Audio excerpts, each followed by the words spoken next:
Is it better now? Yep. Still a bit loud? Still a bit loud. Oh dear.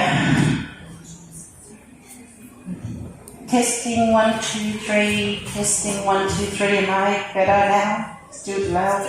Still loud. I think because I'm not too loud though, am I? Good. I'm perfect. Lily, you need to do some work. Can anybody help? I seriously don't know what to do.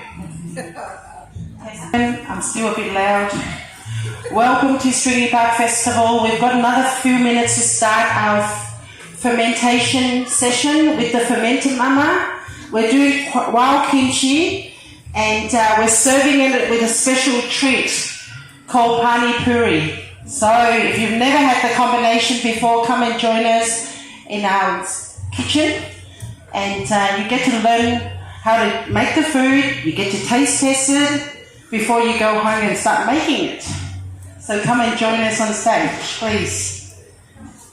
And if you are interested in making it, we will be posting the recipe and the instructions for you guys so you have access to that. Yeah.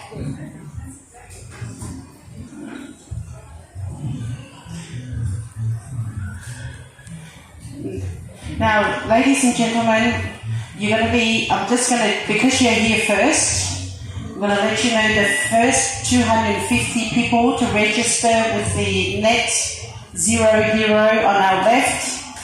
There's Sam, one of the heroes waving at us. You get a prize, you get a gift. So while you're waiting, you've got a few more minutes. If you want to pop over there. Do I lose my beautiful seat? Because I like doing the front. Put your hand back there, maybe. Oh, you think so? I'll watch it. Okay.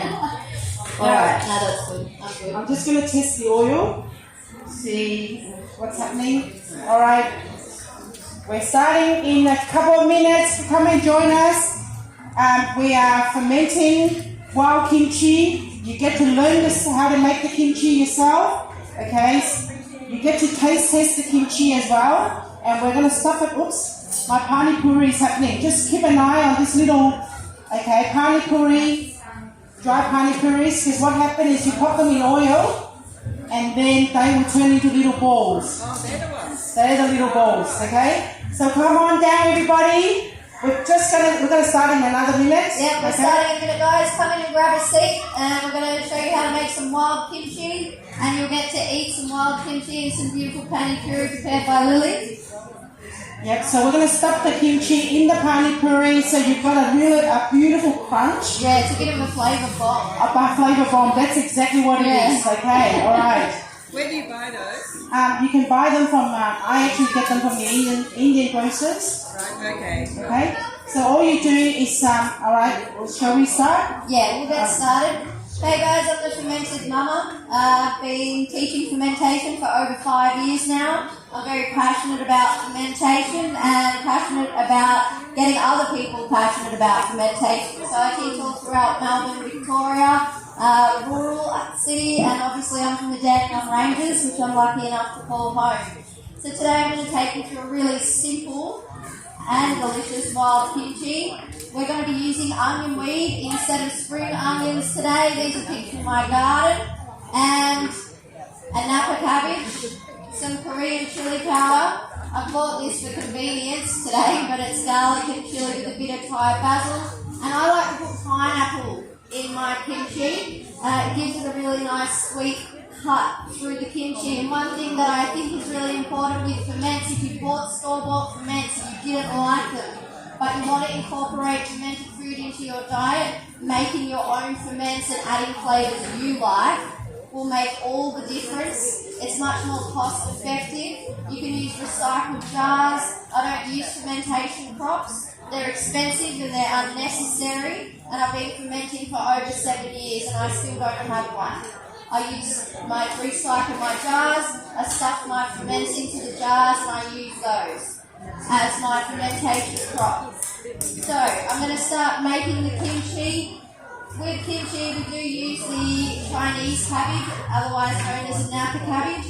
A cabbage like this might make about 2.5 kilos of kimchi, and it's $1.90 a kilo.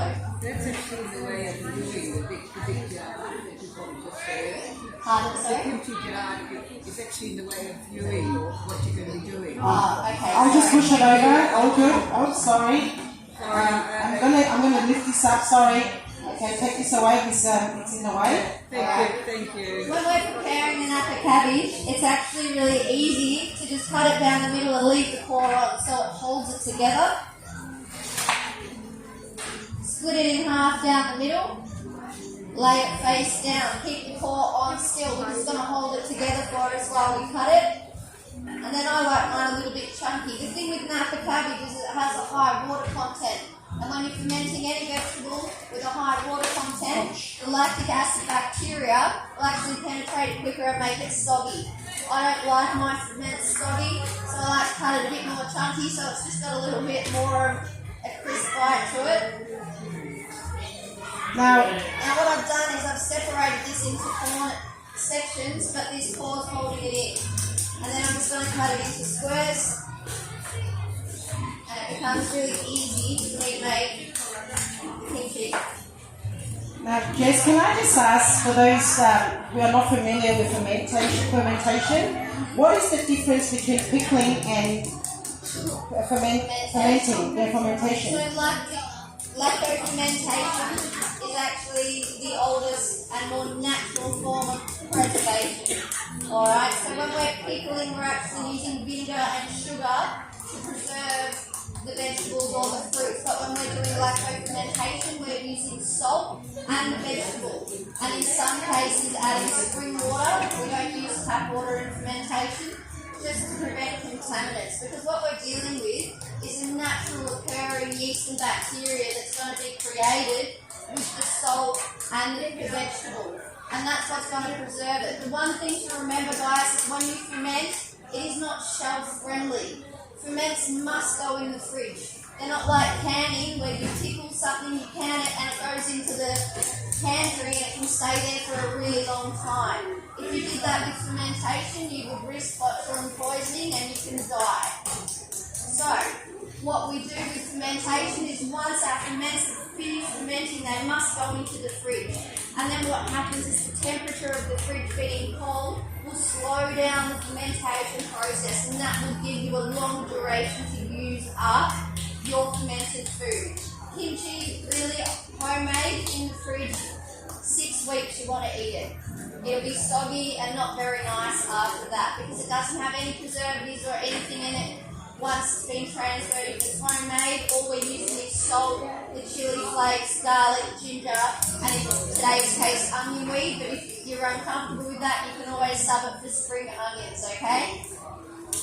So what is the difference again between the homemade one, because the store-bought ones, you can keep them forever in the day, right? Yeah, well, anything that's on a shelf at the supermarket has shelf life, which is usually there's chemicals involved and additives that aren't very beneficial to us. Or when we're looking at eating foods for their probiotic value and good bacteria, the cleaner and more natural it's going to be, the more live bacteria and probiotics are going to be in that jar of fermented food. There is no point in eating fermented food that's been sitting in the shelf for a really long time because the chances are if it's not mouldy, then it's not alive anymore once it's been sitting there for such a long time. It's the same with when we do sourdough, which is a fermentation process. It's only got flour, water, salt, and the sourdough starter, which is also just flour and water fermented. There's no other additives in that bread, and that's what makes it the best and better for you. Now, while Jess is actually chopping up the veggies there for the fermentation process, I'm actually deep frying some pani puri. Okay, for those who's not had pani puri before, they're little crispy balls.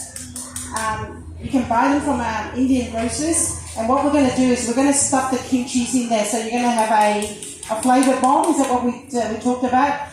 You're going to pop this whole little ball into your mouth and it's going to explode, basically.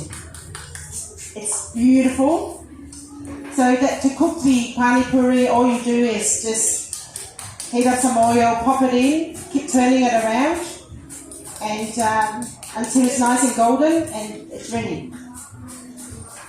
Alright guys, I'm just cutting up my onion weed. Again, if you're ever into foraging, I do a lot of foraging. I teach mushroom foraging workshops as well. Picking things from the side of the road is a no-go, or any environment where someone's using weed killer or any other chemicals. So it's just my backyard. I don't use any chemicals or fertilisers. We use mushroom and compost to grow things. So I know that this onion weed is safe from chemicals. Now, notice, now where's the Fogo bin? Can I borrow the bin here? Yes. Who's got one of those Fogo bins in your home? Okay.